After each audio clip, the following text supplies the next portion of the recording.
nakapaligid gani ako dito, Mariko, sa Villa Lucia, Masbate City. Ay, ang balita ko, mga Mariko, kung magligid daw didi kay may Jasmine. Buwis buhay gani ni Marikong ginahimo ko kay nagsaraki talagang ulo ko. Kay tabay kabaga na didang hubog si Mari ninyo. Ay, kung lumigid ka gani dito, Mariko, ay abot langit, Mariko, ang kantuhan mo. Ang sabi ko gani kay bisitahon ko daw didi ang mga taga Villa Lucia. Kay tanan didi na natatanaw ninyo, Mariko, ay pabahay ko. Nakulban na gani ako dida, Mariko, kay kahuna ko nawara na ning gold nato naging bakal ko sa lugsadan.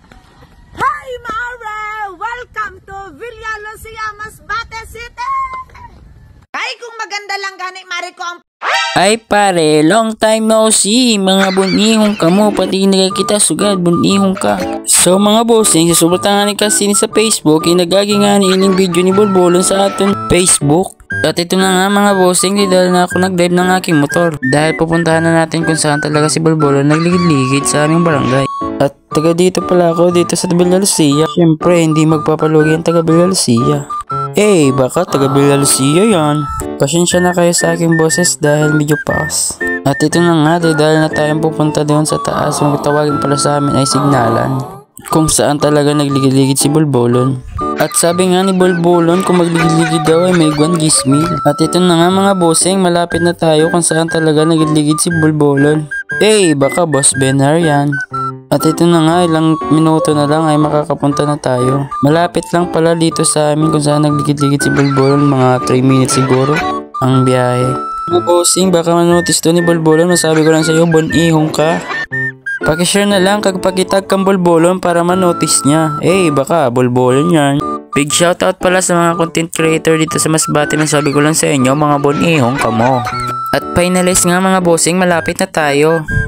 Big shoutout na lang sa mga kapanood dito, masabi ko lang sa inyo, mga bonihong ka mo. At ito na nga, finalize na mga bossing, nandito na pala tayo. At doon na pala ako magpaparado ng aking motor sa may mahandong kaya para hindi kita mainitan.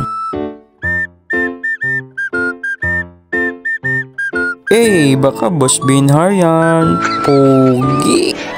At totoo nga mga bossing, sobrang ganda dito ng mga view. At masarap pa dito magpahangin. Tanaw mo talaga yung isang papugi naman dyan.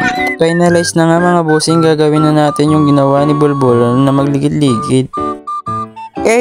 Baka Boss Benar yan. Pogi. At ito na nga, nagulong-gulong na ako. Kag nagturot tableng. Baka naman, pogi. At ito na nga, nagsakbak na nga ako sa puno. Baka nahulog yan.